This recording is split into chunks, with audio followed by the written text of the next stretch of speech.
Welcome to this Big Brother edition of One-on-One on God 101. Look, everyone, it's Brooklyn.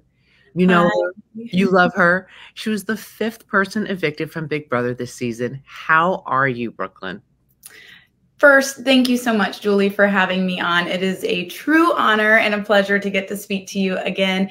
I'm doing well. I have finally been able to sleep all night. That was something I was not anticipating being such a challenge in the house. Was we didn't sleep hardly at all, maybe 2-3 hours a night. So coming back home and getting to sleep in my bed and getting back to the swing of things with the kids has been an adjustment, but I'm finding my groove back. Okay, I'm going to get into the nitty-gritty of why you weren't sleeping and all things Big Brother. But first, God. Yeah. I heard you give the glory to God, mention Jesus, your love for him so much. So let's start there. When and how did your relationship with God start?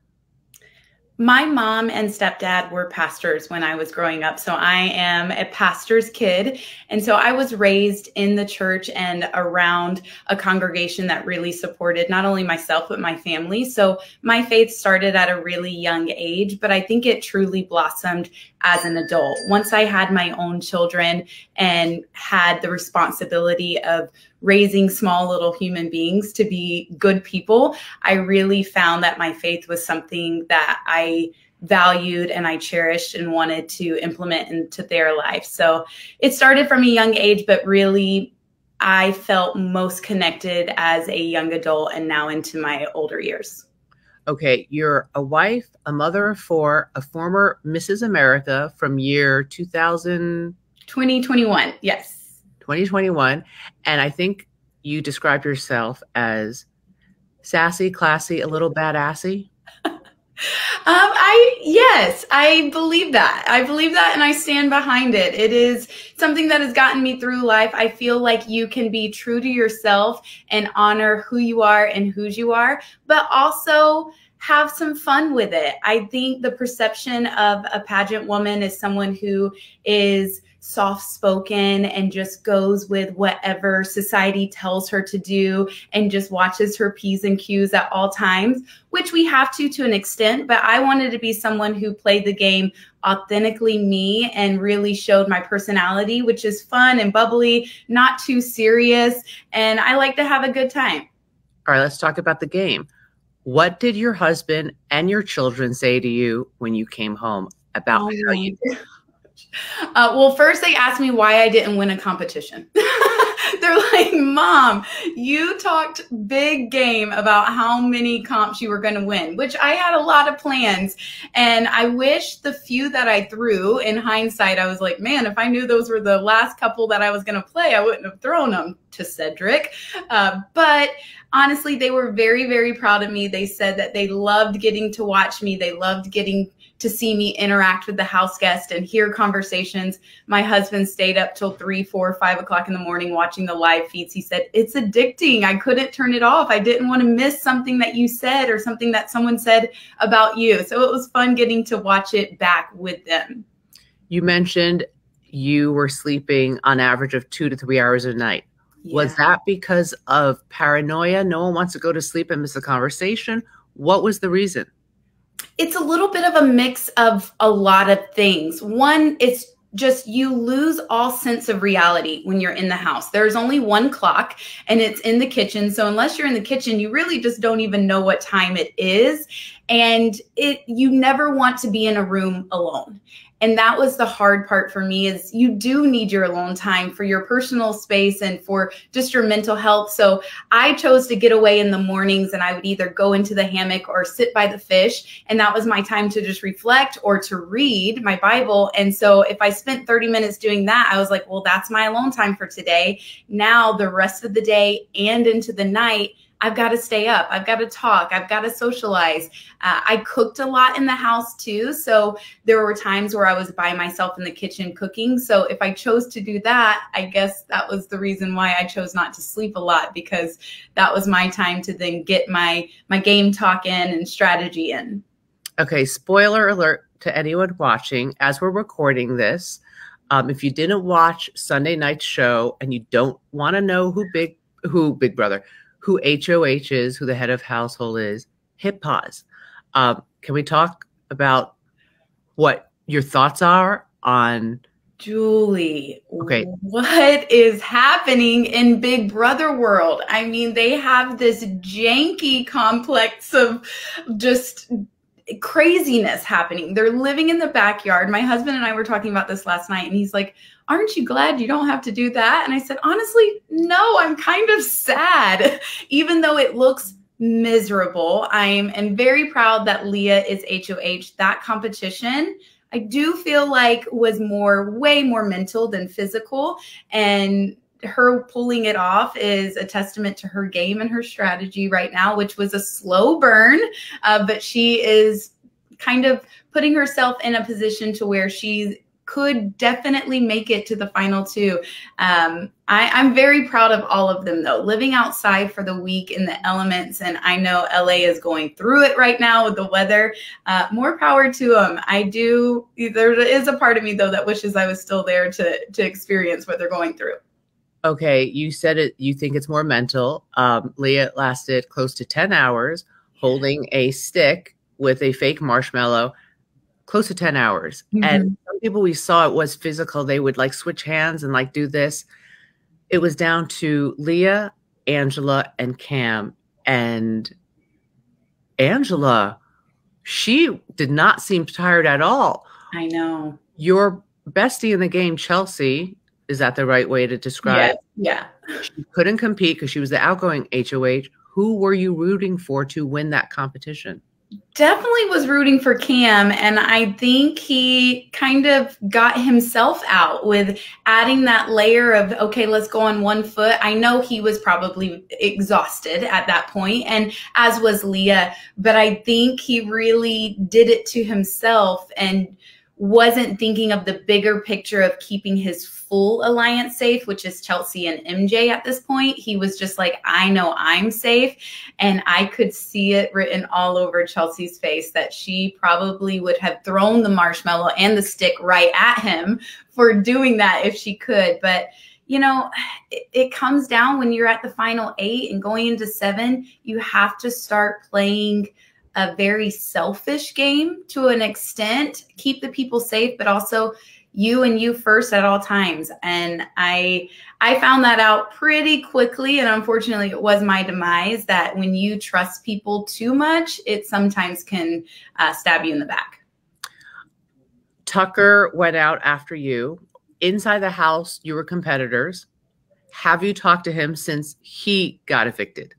Oh my gosh, yes. We all the pre-jury members, all 7 of us have a group chat going on. So 6 of us, everyone but Joseph has commented in it so far. I think Joseph is acclimating back and has his own individual conversations, but the 6 of us got together and did a 2-hour conversation on Zoom. We put out an hour of it. I have Tucker's phone number. He was talking to me about Icebound and giving my family some protein bars to try.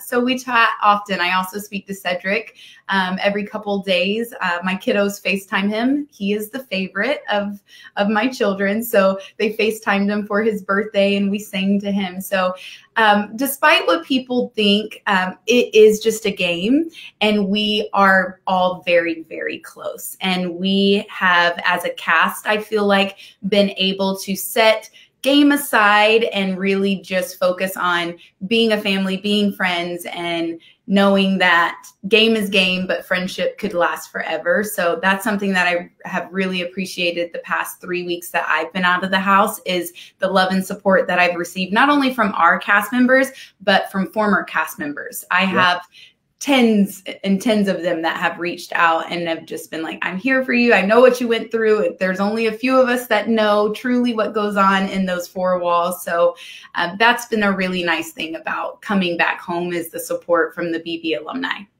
You can't talk to Quinn because he's juror number 1.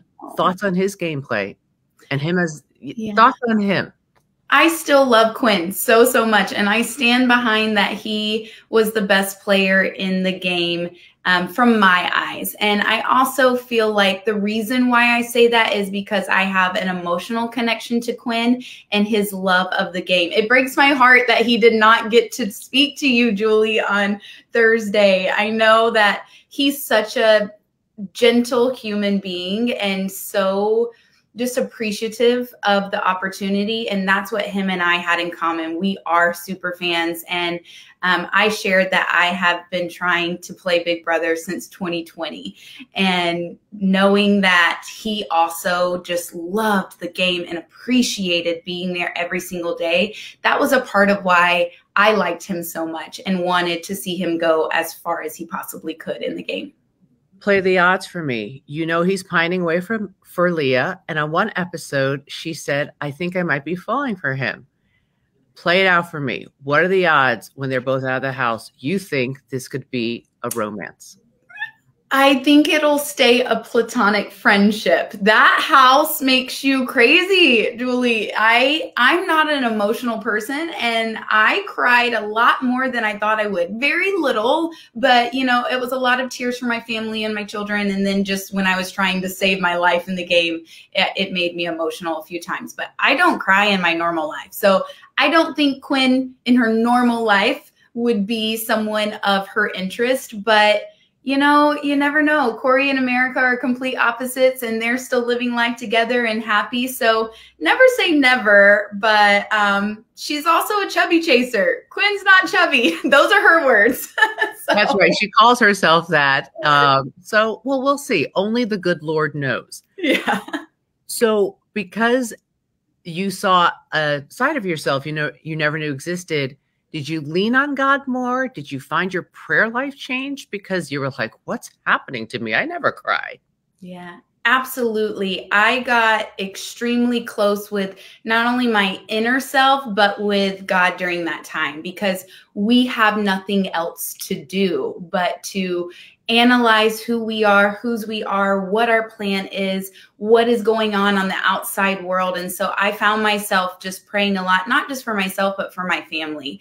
I wanted them to have peace and comfort and safety. I knew my kids started school while I was gone. And so that day that I knew I was missing their first day of school, I just found myself over and over again asking God to cover them and prepare them for the year and prepare the path before them, and to keep my husband mentally and physically sound. I know it was extremely hard for him, for myself to be away and to have all the pressure, not only of just the household responsibilities, but our children. And for me, I am a lead parent. I do a lot of the heavy lifting usually, but he stepped in and did 100% of it. So I found myself a lot just reflecting, reading a lot of Exodus, which is interesting, and Psalms and Proverbs. Chelsea and I read a Psalms and Proverbs every single day. And then we'd go backtrack and open up Exodus because right before I left, Exodus 4:12 was what our pastor spoke on. And that scripture says, now go, I will teach you and I will help you. And that was the message that my church gave the weekend before I was to leave for Big Brother. And so that was my God whisper and God wink of going, you're going to be okay. Just do what I'm telling you to do, which is to go. And then I will help you and I will teach you. And I stayed fast to that it was truly the message I needed to hear before and to help carry me through. I was gone for almost 50 days, so 49 days to be exact. And to be able to do that as a mom of so many kids and a business owner and an employee, it was a difficult task, but I knew God was by my side. We have 20 seconds left. Who are you rooting for? Chelsea, she is my girl. I want to see her walk away with the win. I would love to see her and Cam in the final too, just because they were the ones that were loyal to me the most in this game. Stay tuned. Only God knows. Everybody, Brooklyn, Godspeed. God bless you. Thank you for watching this episode of a Big Brother edition of One-on-One on God 101. Thank you, Julie. Bye.